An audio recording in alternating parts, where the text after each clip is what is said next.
M'ha encantat aquesta obra. Sí, ha sigut molt divertida i emocionant.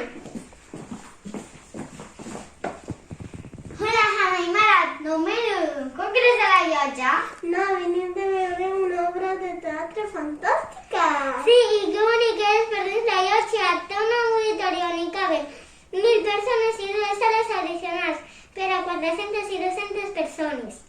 Té un terraten i pots anar amb un mirador decorat amb plantes trepadores. Sabeu que en aquesta esplanada es celebrava l'antic mercat de fruites i verdures, popularment conegut com el mercat dels pagesos?